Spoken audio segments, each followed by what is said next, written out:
Buenas noches, amables televidentes. Sean todos bienvenidos una vez más a su espacio estelar. Encuentro directo en este sábado 28 de agosto del año 2021. Las gracias a Dios por permitirnos estar nuevamente con todos ustedes. Buenas noches, Karina Sánchez Campos.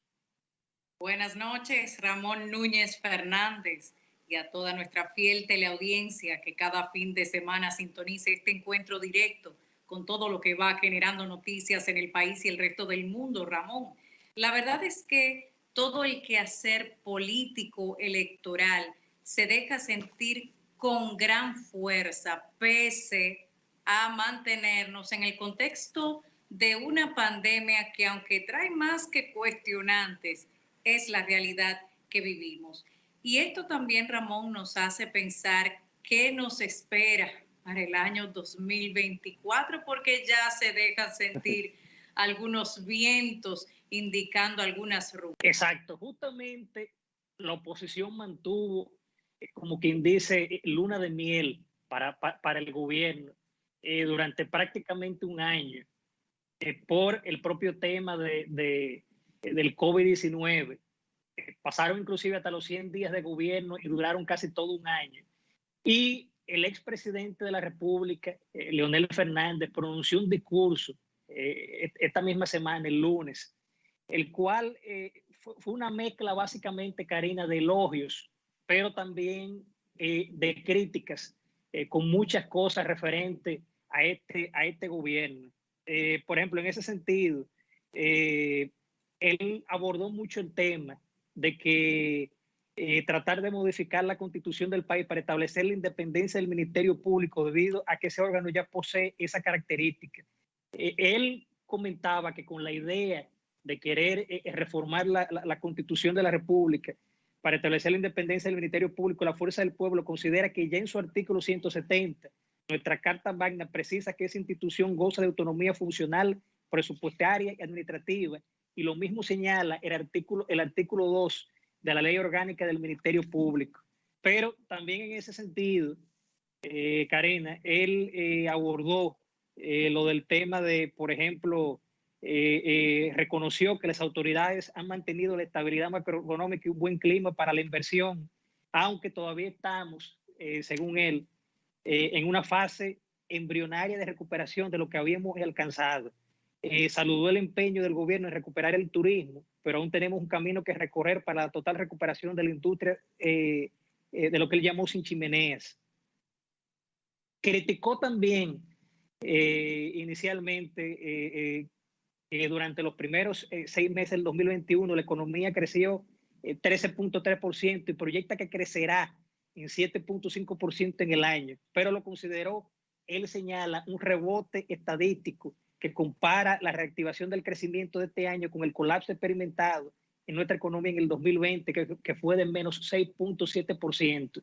Es decir, él dio una panorámica, críticas y elogios al tema económico, pero abordó también lo que es el tema del COVID-19.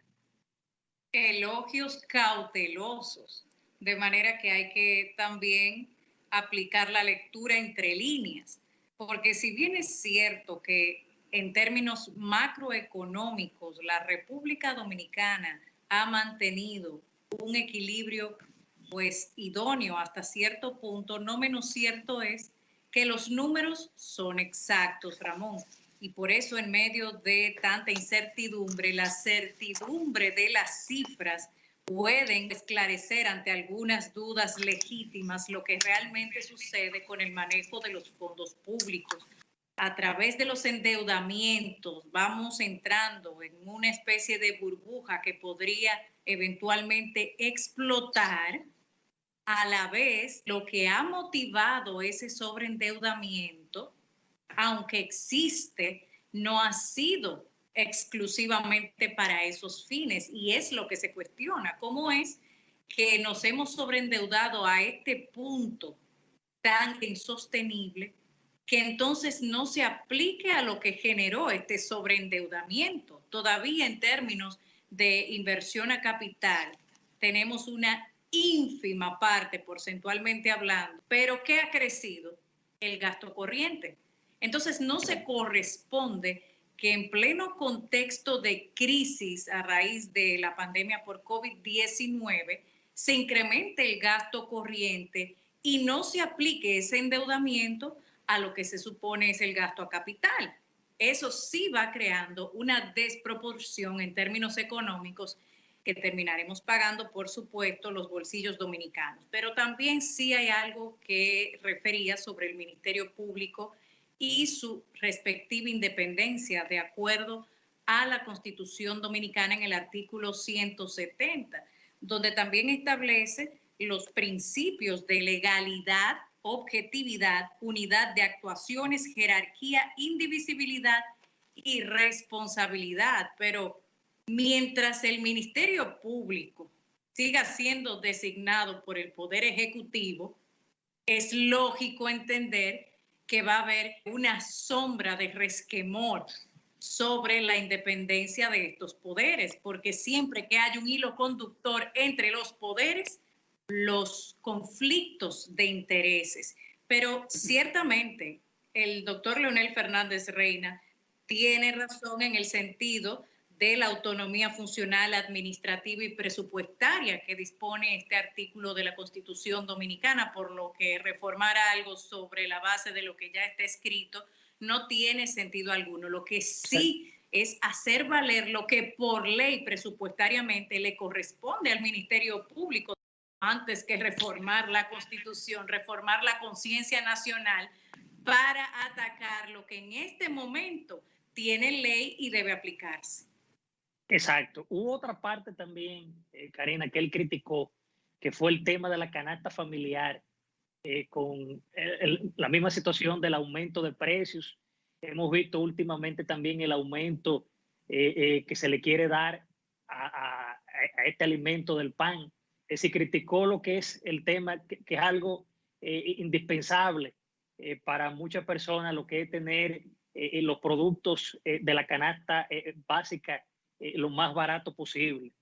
También abordó el tema de la inflación alimentaria de la República Dominicana, que es la más alta de América Latina. O sea, él decía que sin embargo esos mismos factores internacionales están presionando hacia el alza de los precios de los alimentos a todos los demás países de América Latina, con la diferencia de que la mayor parte de esos países muestran en los últimos 12 meses una inflación alimentaria moderada y que el problema radica en que la inflación alimentaria de República Dominicana, es decir, mostró preocupación básicamente por ese tema.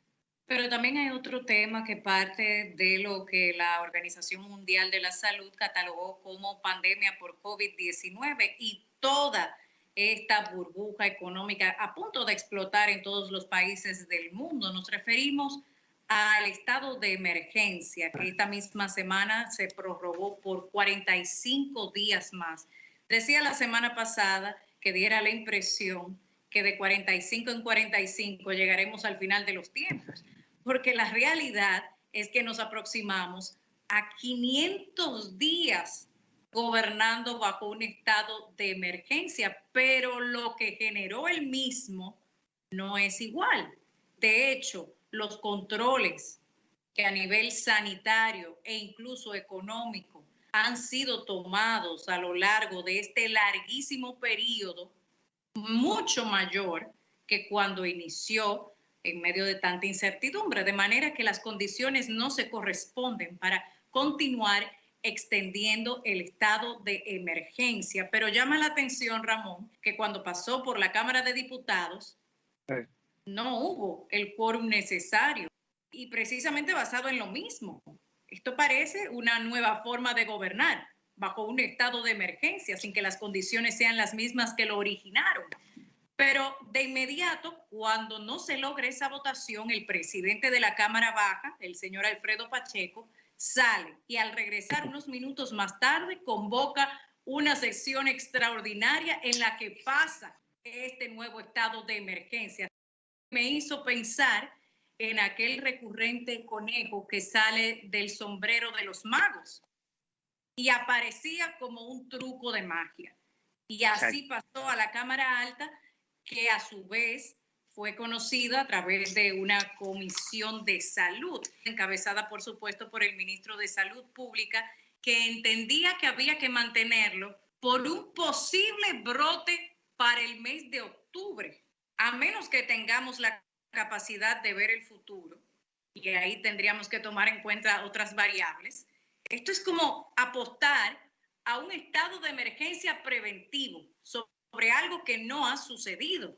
Pero peor aún, las declaraciones que en medio del conocimiento de esta nueva prórroga del estado de emergencia pronunciaron algunos senadores, como el senador por Pedernales, el señor Dionis Sánchez. Y ahí entiendo que algunos descaros, Ramón, lamentablemente afianzan el declive de la credibilidad institucional en el poder legislativo. Declaraciones como: hemos apoyado todo lo que tiene que ver con la vacuna, hemos sido atacados por sectores por apoyar préstamos para estos fines sin leerlos, porque se trata de la salud del pueblo dominicano. Esa es la confirmación que Vox Populi es sabida. ¿Para qué se le paga a un legislador, Ramón, si no es para representar los intereses del pueblo dominicano? Y admiten públicamente que ni siquiera leen la pieza que va a comprometer al pueblo dominicano. Por eso, en ese sentido, Karina, la oposición siempre, por eso es que había esa disyuntiva de que no querían el tema del estado de emergencia, porque siempre la oposición decía que prácticamente ya la economía está abierta y que no es necesario tanto estado de emergencia. Por eso vimos muchos diputados de la Fuerza del Pueblo que estuvieron en contra. Y también cuando la senadora por el Distrito Nacional, Farideh Raful, afirmaba básicamente su argumento en 3 puntos para validar esta nueva extensión del estado de emergencia. Lo primero es que hablaba de que muchas provincias aún no llegaban al 70% de la vacunación requerida. Sin embargo, estamos perdiendo el fondo por distraernos en la forma. Esa vacunación, dicho por los organismos reguladores internacionales, no garantiza evitar el contagio. Por lo tanto, evidentemente no puede ser un instrumento para validar que la economía esté hábil para abrir o no el hecho de que se esté vacunado. Número 2, la inmunidad colectiva, superando este porcentaje que acabo de referir, cuando precisamente la Organización Mundial de la Salud y las distintas casas farmacéuticas, a través de diversos estudios también avalados por la comunidad internacional, han afirmado, sobre todo con las vacunas que están en República Dominicana, que ni siquiera llegando al 100% de la inoculación sería capaz de producir inmunidad colectiva. De manera que, ¿cuál es el fin de proponer un porcentaje para lograr algo que la ciencia ha demostrado que no será capaz de producirse? Y en tercer lugar, lo que afirmaba la senadora Raful sobre mantener el estado de emergencia de manera que se puedan seguir administrando las medidas de distanciamiento social. No es necesario mantener un estado de emergencia para aplicar el distanciamiento social y las medidas de higiene, porque el Ministerio de Salud Pública posee las facultades para que a través de una resolución se aplique el distanciamiento social y las medidas de higiene, como el uso de mascarillas, que hasta este momento hemos mantenido.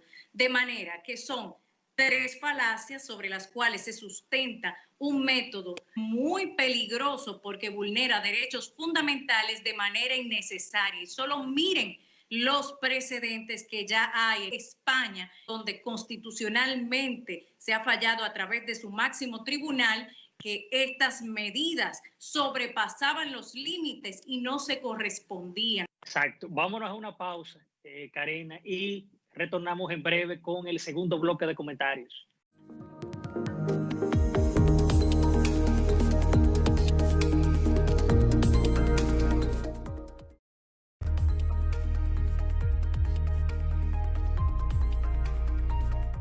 De regreso con Encuentro Directo, nos referimos a la convocatoria de diálogo nacional propiciado por el presidente Luis Abinader en el marco del discurso correspondiente a su primer año de gestión gubernamental, en el cual se refirió a 12 aspectos a reformar a través de la Carta Magna, Ramón. Y claro está, cada vez que en nuestro país se menciona la Constitución, todo se detiene porque hay muchos intereses de por medio sobre lo que esto podría implicar y su respectivo alcance. Exacto, es decir, justamente el presidente de la República, Luis Abinader Corona, invitó al liderazgo político en lo que fue el marco del Consejo Económico y Social a discutir 12 reformas. Básicamente son la eléctrica, agua, Policía Nacional, salud, seguridad, transformación digital, reforma fiscal, hidrocarburos, laboral, transparencia e institucionalidad.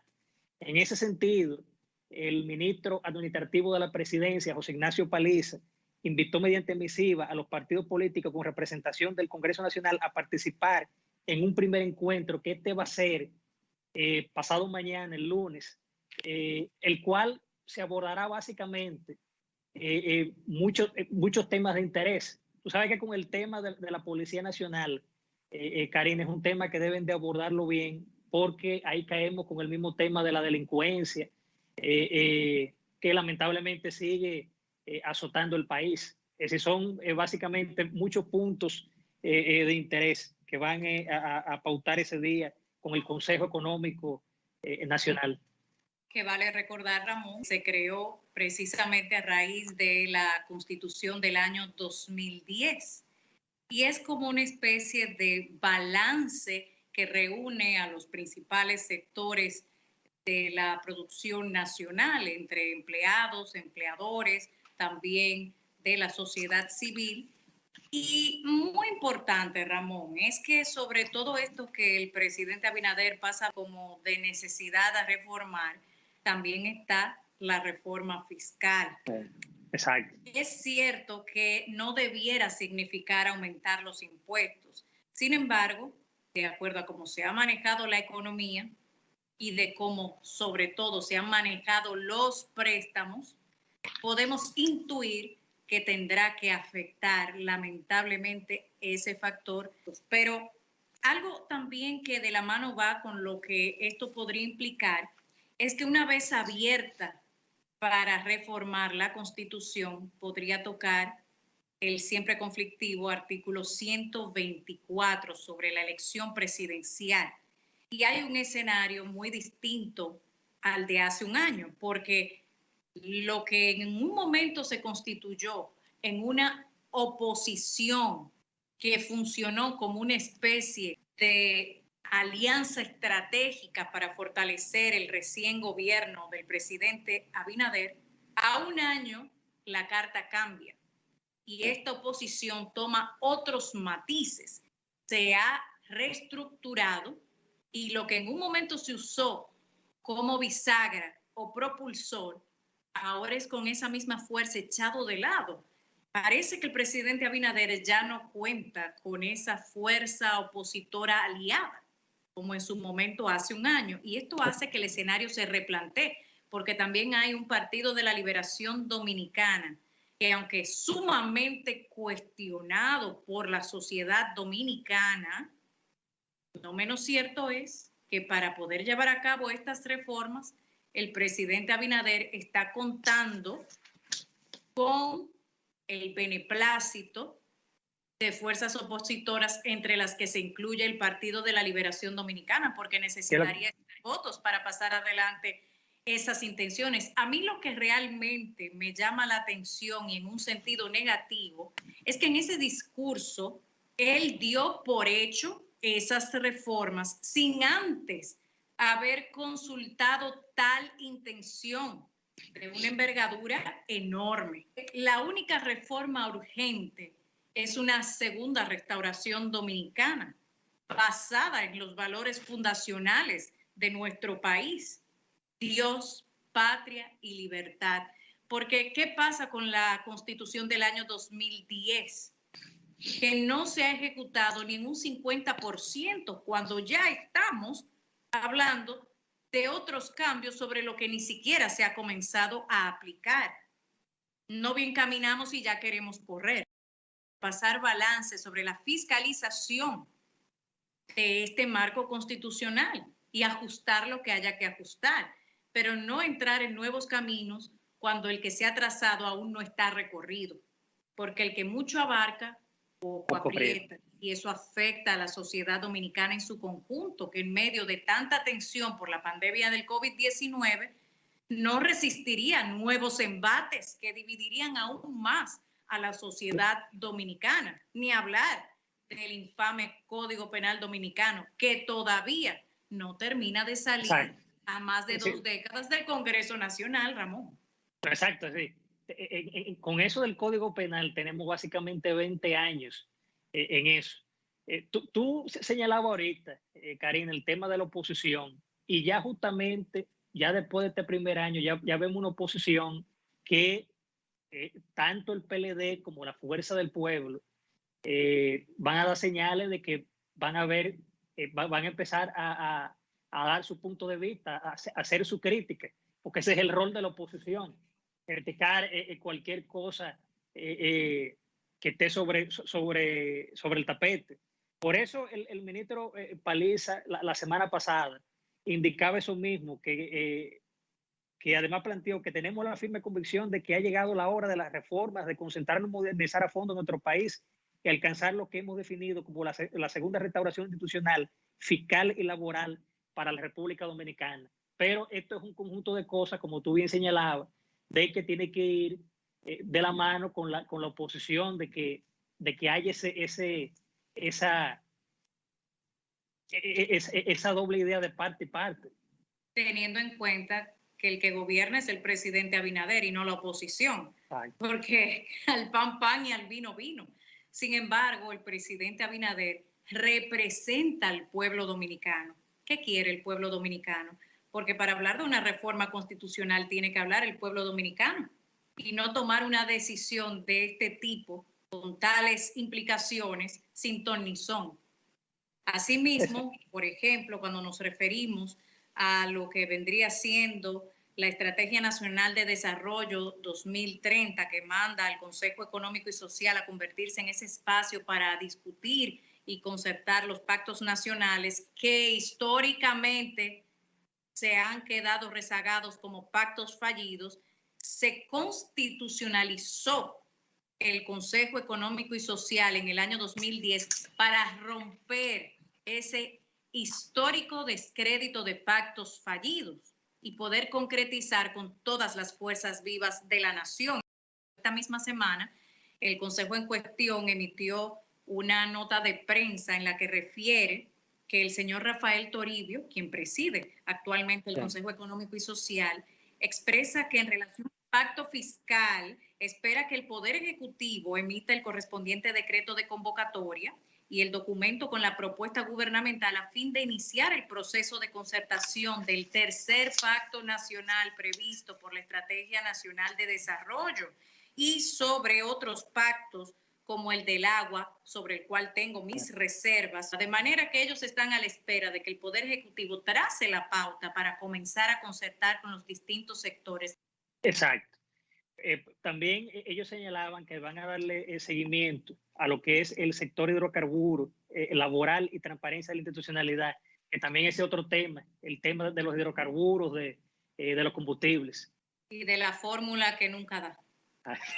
Exacto, así Pero es. Sobre todo, que tengamos comisiones bien estructuradas de veeduría ciudadana para el seguimiento oportuno de cada uno de estos llamados a pacto por sectores tan importantes. Así que cuando el presidente Abinader dice en sus propias palabras estar confiado que entre todos se puede conseguir en una sola generación dar un paso de gigante para estar entre los mejores del siglo XXI, pienso que hay que caminar con mayor cautela y en vez de dar un paso de gigante del cual tengamos que arrepentirnos, dar unos pocos pasos, pero cimentados sólidamente, de manera que indique un verdadero progreso, porque no se trata de competir con otros países que tal vez están dotados de mejores herramientas, sino de que cada punto de progreso sea para no retroceder. Exacto. Vámonos, Karina, a una breve pausa y en breve retornamos con la entrevista estelar que nos acompañará el licenciado Elías Báez, diputado al Congreso de la República por la provincia de Santo Domingo del PRM. Ya volvemos.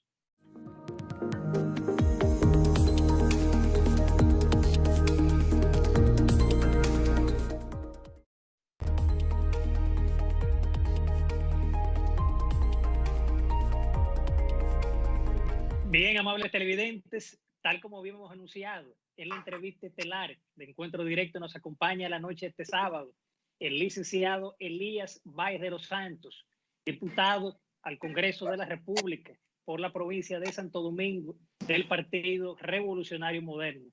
Bienvenido, Elías. Buenas noches. Buenas, ¿cómo estamos? Núñez, Karina, ¿cómo está todo? Todo bien. Gracias a Dios, bien. Qué bueno. Feliz de recibirle. Igual, gracias a ustedes. Elías, cuando ustedes eran en oposición, ustedes criticaban mucho el tema del estado de emergencia. Obviamente, ahora la aprueban y algunos opositores dicen que este tema de la extensión del estado de emergencia es una manera como de querer estar con la licitación de emergencia. ¿Tu opinión al respecto sobre esto? Mira, tú sabes que cuando la pandemia empezó, que realmente era una pandemia que teníamos todo temor, porque ni siquiera conocíamos los efectos del COVID, no sabíamos lo que iba a pasar, la gente salía hasta con traje, como si fuera el ébola en África. Y era un asunto realmente serio. Y tú sabes, Ramón, que hubo un momento en que el gobierno y los candidatos, porque fue en propia campaña que nos agarró la pandemia, y empezaron a hacer política. Recuerda que salía de noche a regar comida y a hacer cosas. Y nosotros entonces decíamos cómo es que para los ciudadanos debe haber toque de queda y para los políticos, entonces ellos están haciendo politiquería, regando comida como político, porque si tú la riegas como gobierno es una cosa, pero haciendo campaña. Y nosotros criticábamos eso y nosotros nos oponíamos a que siguiera el toque de queda de la forma en que estaba, porque se estaba haciendo, digamos, utilizando la pandemia para hacer política. Hoy en día, fíjate que ya nosotros estamos, ya el Distrito Nacional, la Altagracia, se ha quitado el toque de queda y hay provincias que se han mantenido. Para mantener en la provincia donde todavía debemos ser precavidos, hay que tener el estado de emergencia, decretarlo, porque no podemos abrir. Todavía en realidad nosotros no sabemos si va a haber un rebrote y cómo esto va a terminar. Entonces no podemos nosotros alegremente decir, ya no hay toque de queda. No, debemos de hacerlo paulatinamente y fíjate que ya en 2 provincias lo hemos quitado y se va a ir quitando. Entonces, la verdad es que nosotros sabemos que los ciudadanos están cansados. El mismo presidente de la República, Luis Abinader, ha dicho que hasta él está cansado, su familia está cansada, todos estamos cansados del toque de queda, pero no podemos alegremente quitarlo. Fíjate que en Israel, donde fueron el primer país que más se ha vacunado con Pfizer y que llegaron a un 80%, un 90% de gente vacunada, hubo un rebrote. En Miami hay un rebrote, en muchos países ha habido rebrote. Donde está la mayoría de la ciudadanía vacunada. Y esos son otros de los aspectos con este fármaco que aún se encuentra en fase experimental que debiera ser abordado a mayor profundidad. Sin embargo, hay otro aspecto, diputado, que es muy importante para el presidente Abinader, porque apenas tiene los primeros 12 meses de este muy difícil tiempo que le ha tocado gobernar. Hace 3 meses usted refería a través de sus redes sociales, cito, que si los funcionarios dejan a los empleados del pasado gobierno, será difícil cumplir con el cambio. Pero colocar eso versus los despidos sin prestaciones laborales, ¿cómo conciliar estos 2 polos? Fíjate que Luis Abinader mandó a parar las cancelaciones porque los funcionarios y los ministros y directores no tienen dinero para cancelar porque producto de la pandemia estamos en una crisis económica. Tú sabes que ha bajado las recaudaciones a pesar de que en algunos renglones ha subido, en otros no. Y hemos tenido que tomar préstamos porque estamos en crisis. Realmente se han parado las cancelaciones por eso. Todos los entendemos, sabemos que son dominicanos, que son ciudadanos los que trabajan, aunque sean PLDistas, también tenemos que pensar en ellos. Si no hay dinero para darles prestaciones laborales, entonces tenemos que mantenerlo ahí hasta que aparezca el dinero. Lógicamente, la política es de una forma diferente a como suelen suceder o como suelen funcionar otras áreas como las empresas. Todo político, todo el que hace política quiere tener participación en el gobierno cuando llegue. Unos de una forma y otros de otras. Entonces, lamentablemente, eso es así en el mundo entero, no en República Dominicana, porque en Estados Unidos, cuando llega un partido nuevo, tú ves que los embajadores, los cónsules, los secretarios de Estado son personas que tienen que salir porque entró un nuevo partido. Aquí, o sea, diputado, que usted sugiere que el presidente Abinader tendrá que gobernar con el caballo de Troya adentro. Bueno, yo entiendo que luego que terminemos, porque esto no va a durar para siempre y Luis tiene 4 años, un periodo. Yo entiendo que a medida que la economía se vaya recuperando, entonces hay que buscar dinero para ir gobernando con los PRMistas, porque tenemos que gobernar con los PRMistas. Y los compañeros, digamos, los ciudadanos dominicanos que son PLDistas, que han estado ahí 20 años en el gobierno, bueno, que con sus prestaciones pongan un negocito y sigan su vida y continúen trabajando, porque la verdad es que esa es la realidad política. Licenciado, usted fue fiscal. ¿Usted estaría de acuerdo, por ejemplo, con una reforma constitucional para que el presidente de la República no elija lo que sería o nombrar lo que es el procurador, básicamente? O sea, en ese caso, ¿quién lo elegiría? Mira, a pesar de que yo he dicho que tú no tienes que venir de la sociedad civil, de la profesión, de donde sea, yo digo que si tú eres probo, si tú eres íntegro, puedes venir de donde sea y tú puedes actuar correctamente. Ahora bien, ¿qué es lo que pasa? Que ya la experiencia ha dicho que cada vez que ponemos un político en sitios así, como en la Junta, las altas cortes, se comportan diferente a lo que la gente quiere. Entonces, lamentablemente los políticos hemos perdido credibilidad. Entonces hay que poner a una gente que no esté ligado a los partidos políticos, porque se han manejado mejor en ese entonces. Entonces, sí, yo estoy de acuerdo que sí, que la Procuraduría debe manejarla no el presidente de turno, sino que sea elegido por un órgano. Puede ser el Consejo Nacional de la Magistratura, aunque está compuesto en mayoría por políticos, pero son los que eligen a los jueces y son los que eligen a las altas cortes. Entonces yo entiendo que podría ser así. Fíjate que incluso el defensor del pueblo, que habían otros aspirantes ligados a partidos, el pueblo exigió que pongan a una gente que no esté ligada a partidos. Y Luis Abinader, cumpliendo con su promesa de que quiere transparencia, porque eso es parte de la transparencia, de tener gente que aunque tú actúes quizás de forma inadecuada, pero no está ligado a mí. Eso fue porque tú lo decidiste. Si tú actúas de manera inadecuada y yo te pongo, van a decir, eso es porque es político. Entonces, es una forma de satisfacer la necesidad y el deseo que la gente quiere de que las cosas se hagan correctamente. Yo entiendo, y además los procuradores generales, tú sabes, Ramón, y tenemos un reciente que lamentablemente está preso, y hubo uno que fue sometido en el gobierno de Hipólito, cuando Hipólito se fue, un procurador también. Y los demás han sido cuestionados porque, por ejemplo, mi amigo Domínguez Brito, que fue prácticamente mi jefe, cuando hizo un sometimiento, luego no apeló a la Suprema y dejó eso así, porque ya en el momento de la política y la campaña había que hacer un acuerdo para que el presidente de turno ganara. Y todo eso se ve, ¿entiendes? Entonces se ha visto que sí, los procuradores que vienen de los partidos siempre tienen las aristas de que favorecen a sus allegados. Entonces yo entiendo que sí, que hay que modificar la Constitución y que se elija a través del Consejo, o cualquier otro método se puede utilizar. Bien, con su permiso, licenciado, y con el de los amables televidentes, nos vamos a una pausa comercial y en breve retornamos con la entrevista estelar de Encuentro Directo.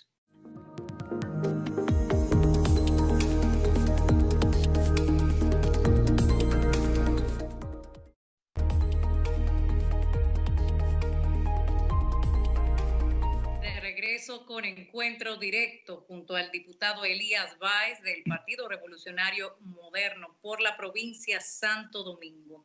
Hay un aspecto, diputado, que sin duda alguna puede catalogarse como una de las principales preocupaciones del pueblo dominicano, la corrupción, porque todo lo toca.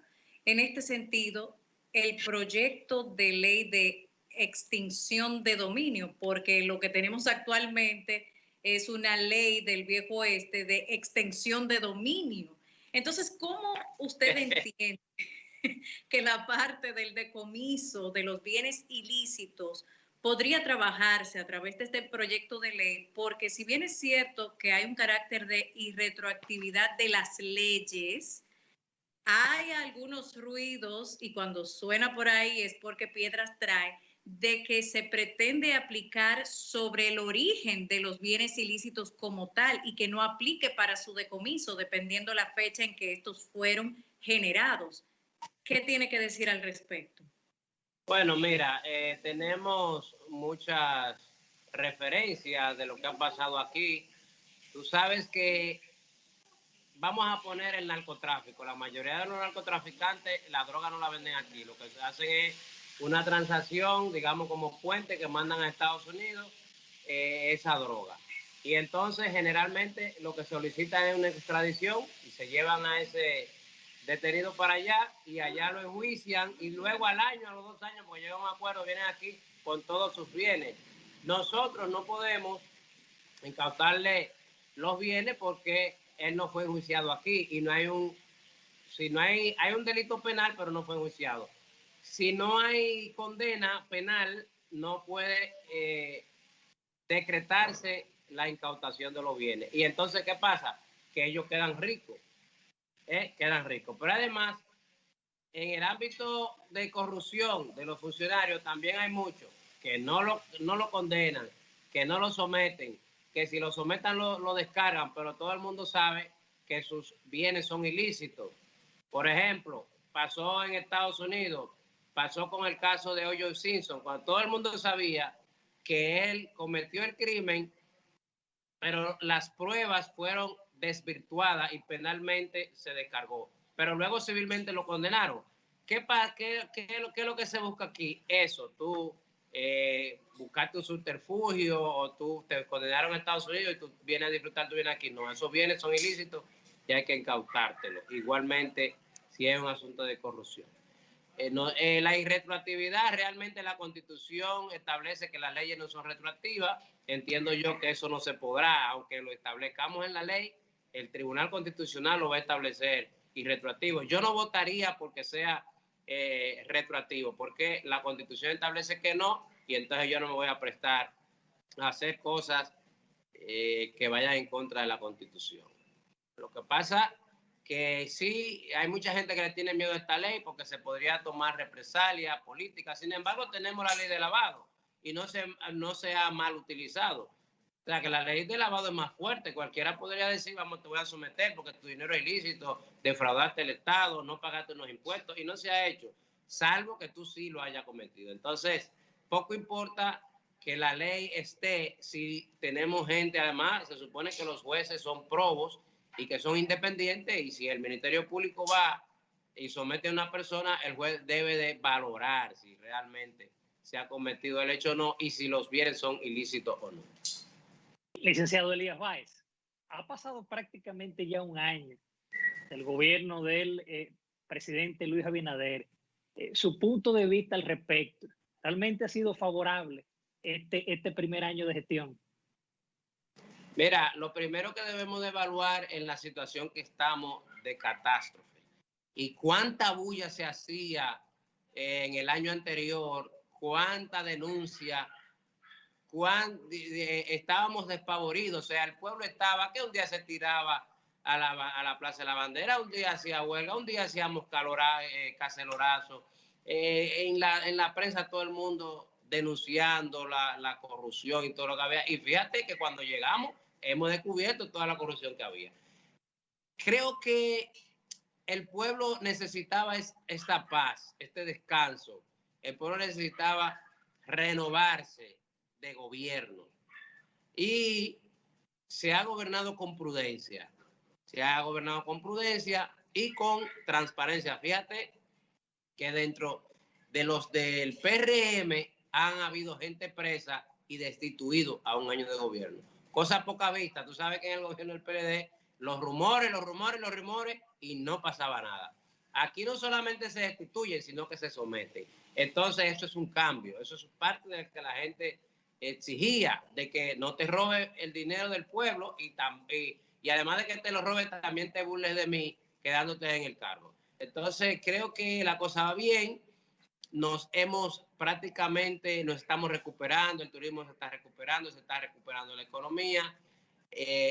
Claro que hay sonido, que subió esto, que subió aquello, pero es producto de que estamos en una crisis económica mundial, no solamente en República Dominicana, y eso lógicamente que nos va a afectar. Pero hay prudencia y la prudencia te lleva a ti a un respiro, a que la gente diga, bueno, vamos a esperar de cómo se continúan haciendo las cosas y luego veremos y evaluaremos. Creo que lo hemos hecho bien y así lo dicen las encuestas. Lo que hay que seguir con esperanza, ¿verdad? De que Dios nos saque de esta pandemia. Ahora bien, el planteamiento de un excesivo optimismo a veces choca de frente, diputado, con otras realidades como, por ejemplo, las que tenemos con nuestro país vecino Haití, que no sale de diversas crisis. Si bien no ha salido de una, entra en otra y eso afecta directamente a la República Dominicana. Pero además, también se ha presentado recientemente lo acontecido en Kabul, Afganistán, y la República Dominicana está entre los países firmantes para apoyar al pueblo afgano para la salida de su gente de una manera, cito, pacífica y segura. En este sentido, aunque el canciller de la República no ha confirmado si nuestro país estaría en igual medida recibiendo refugiados de este país, lo mismo que también con la República de Haití. ¿Cuál es la realidad que podría enfrentar la República Dominicana siendo, a todas luces, un país pobre que independientemente de los beneficios que ha podido ir progresando, no estamos en condiciones de siquiera poder garantizarle a sus propios nacionales lo que estaríamos en condición supuestamente de garantizarle a dos países distintos? Bueno, la verdad es que yo he dicho que ese pueblo vecino de nosotros, no sé qué maldición le ha caído, porque si tú ves el trayecto de vida de Haití, o sea, ellos se recuperan de una y caen en otra. Cuando no es un ciclón, es un terremoto, cuando no es que matan a un presidente, cuando no es que destituyen a un presidente, cuando no es que hay una revuelta civil. La verdad es que ese pueblo debe de dar más rodillas y levantar su cara hacia Dios. Y lógicamente nosotros no podemos cargar con los problemas de Haití. Nosotros tenemos nuestro propio problema y como tú dices, Karina, nosotros somos un país pobre que también queremos recuperarnos y avanzar. Lamentablemente Francia, España y los países que explotaron ese país tienen una deuda con ellos y deben de auxiliarlo. Nosotros podríamos ayudarlos en lo que podamos, pero nosotros mejor estamos para que nos den. La declaración del gobierno y el canciller concerniente a Afganistán simplemente fue una declaración firmando de que se deben de respetar los derechos en ese país y dejar salir a las personas que quieran salir. Eso es un asunto de solidaridad y reciprocidad hacia los demás países que también tienen intereses ahí, como Estados Unidos, Inglaterra, España, todos esos países que tienen intereses ahí y que han dicho que necesitan sacar sus ciudadanos y los aliados que han tenido ahí.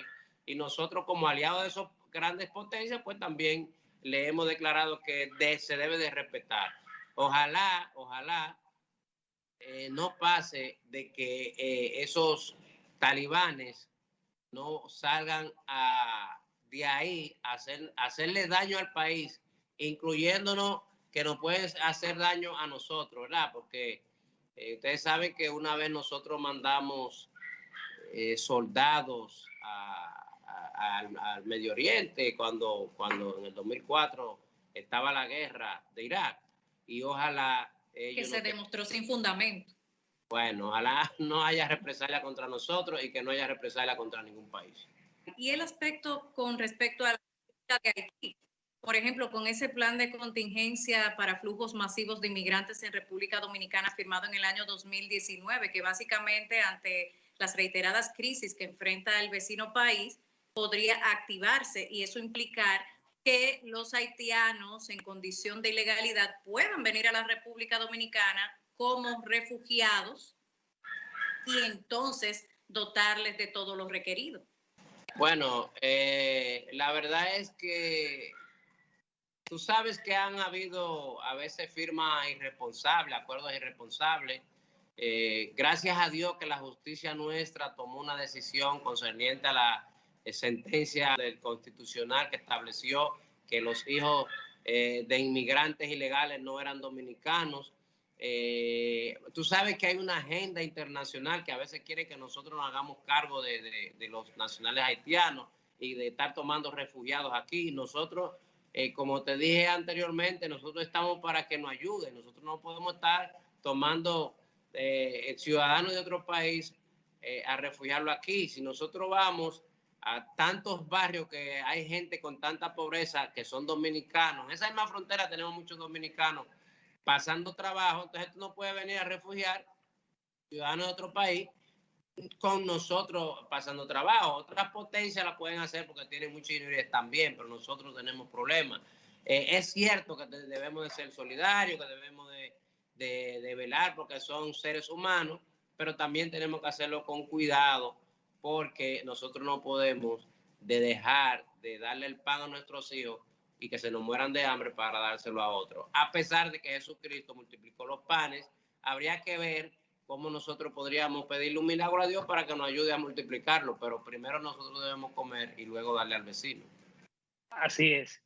Bien, Elías, solo nos resta agradecer tu participación aquí en Encuentro Directo. Muchísimas gracias. Gracias, Ramón, y gracias, Karina. Un abrazo para los dos. Gracias.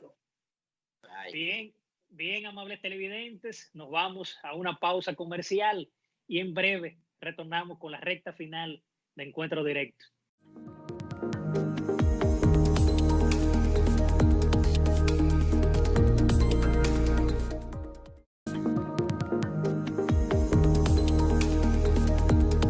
Y bien, amables televidentes, hemos llegado a la recta final de su espacio estelar Encuentro Directo. Agradecidos por esa fiel sintonía que nos dan cada semana. Recordarles que nos pueden seguir en las redes sociales, Instagram, Twitter y el canal de YouTube.